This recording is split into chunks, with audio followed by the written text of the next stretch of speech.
With that, we can confirm that we are jointly working with each other. We don't have specific counts on the number of helicopters or different pieces of equipment at this point. Again, we'll probably try to have a little bit more information about that at 3 o'clock.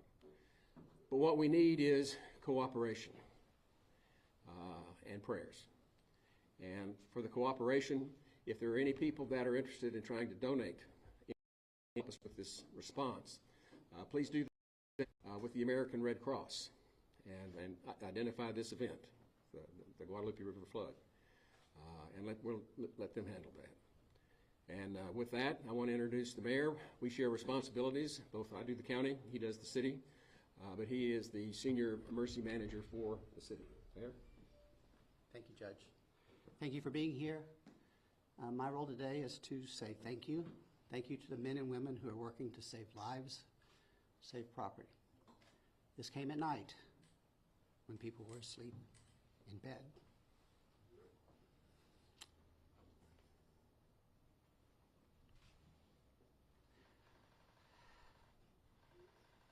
Please pray for our community.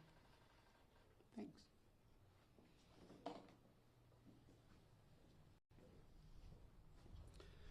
And with that, we'd like to open it up for questions. Kayla Washington here with KXAN. Wait. What was the same story? The report was that we had numerous kids from Camp Mystic missing, and I just saw that they may have been all accounted for. Can you guys confirm that the camps are accounted for at this point? Okay. Judge? I can respond to that. We can't say for sure that they're all accounted for. We know that there are some missing. We know where some of them are stranded, and we've worked to confirm that with the people out of Camp Mystic. But in terms of exactly how many are missing and unaccounted for, we're not sure about that number. But we have a bunch of them that we're trying to get back. Our building on that, Rudy Koski with Fox 7 out of Austin. These kids, were they in trees? You know, where were these rescues and how were these rescues done? I don't know the answer to that question. And by who? Was it National Guard, DPS? I don't know. Jayla Washington here with KXAN. I know you guys aren't giving specific numbers. Would you be able to give us any indication of the people who you guys have found who unfortunately did pass away? Are they older? Are they younger? Actually, most of them, we don't know who they are. We're having to fingerprint them at the funeral home. And one of them was completely naked. We didn't have any ID on him at all. So we're trying to get the identity of these folks, but we don't have it yet.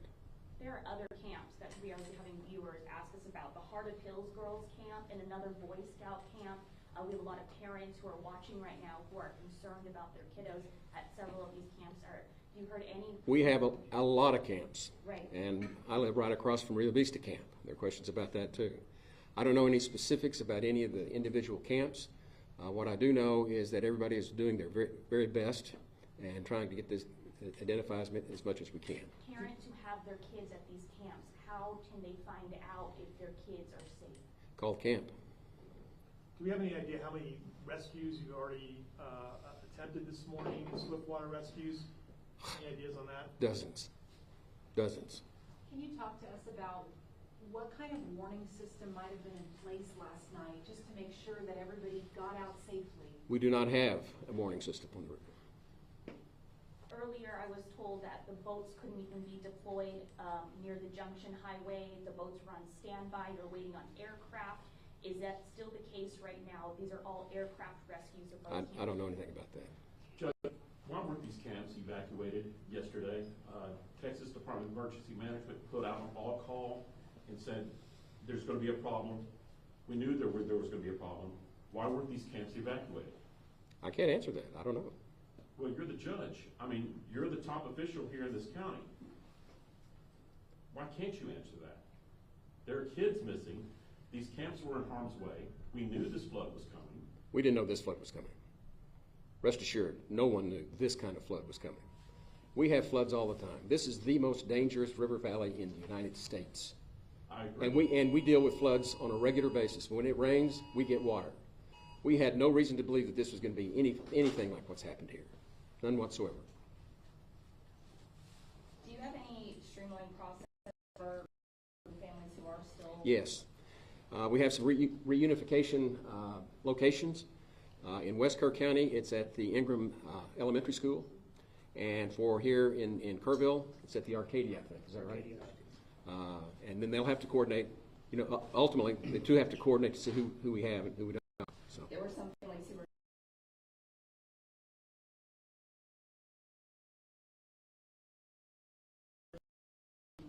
where are you able to find your family members? Is there going to be one streamlined process to try to keep everything organized here? We have the two locations. That's as good as we can do right now. Is there anything that you'd like to say to these families? Anything that you'd like to let them know what you guys are doing? All I can tell you is that everybody is doing everything. Kids take the adults as well, get them reunified. But that's all we can say is we got a whole lot of people that are in the sheriff's office, a whole lot of people with KPD and KFD. Can you speak to the specifics of what all the agencies that have been brought into the community to help with this this event? Well, obviously there's the DPS, and I worked with MKID. Do we have any others? Yeah, TPW.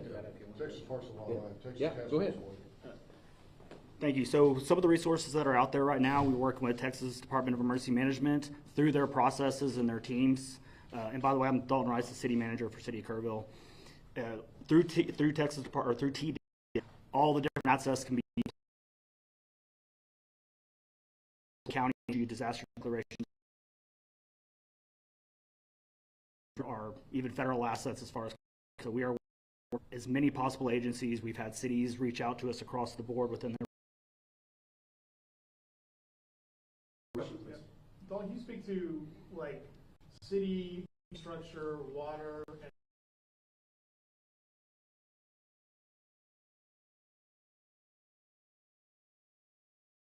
and so KPUB, our Kerrville Public Board, they reported recently about 2,700 outages. They are currently ongoing. Most of it was down power lines. I know my house is still without power. We have multiple sources of water, typically groundwater and surface water.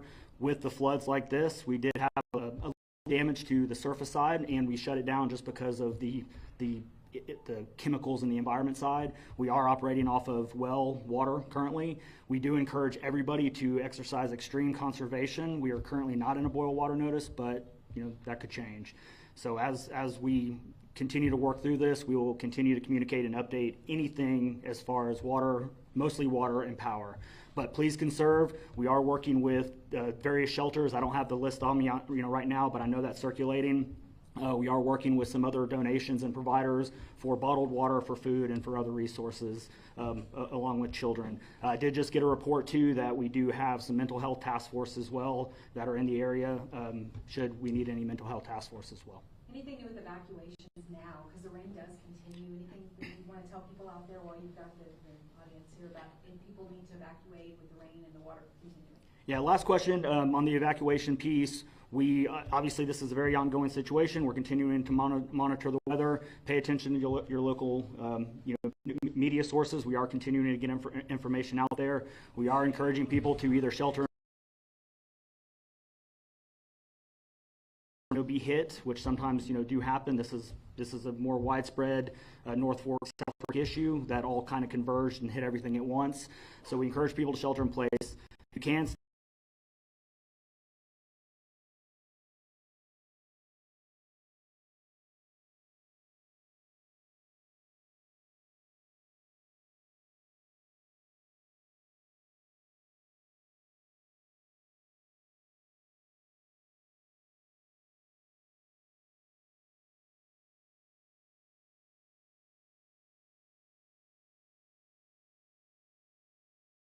Across the cities or counties. This is mostly just small subdivisions or RV parks or certain key assets within or areas within the city and the county. So, thank you. So let's go. Can I ask a question? Too? One question. Thank you. Can I ask a question? Too? One question. Thank you. There are a lot of questions about why people weren't notified and what we did locally. I think that it's important to know Code Red went out this morning, correct? had KPD since early this morning, talking on Facebook. There were warnings, and I saw Tatum there today at Command Center at 7:30 in the morning. Real quick on this one, I was running the river trail at 3 a.m. this morning just because I'm that guy, and there was no signs of it. The rain was here on the river trail, which is down below at the water's edge at 3:30 and 4 o'clock when I left. There was no signs of it rising at that point. This happened very quickly over a very short amount of time that could not be predicted, even with the radar. Our team constantly reviews radar, constantly has NWS, or National Weather Service messages. We send them out on a regular basis and we communicate effectively. This is not like a tornado where you can have a siren. This is not like a hurricane where you're planning weeks in advance. You know, it hit hard, and things like this happen in a very strategic, very isolated area. And when those two things converge, you have what happened today. So this happened within less than a 2-hour span, very, very quickly. So thank you. That's going to conclude what we're going to do right now. Please follow us on Facebook, Kerr County Sheriff's Office, as well as the City of Kerrville. We do release information there, and we will have media advisories coming for another update later in the day. Thank you. The next conference will be here as well? Next conference, is that what that is? I apologize.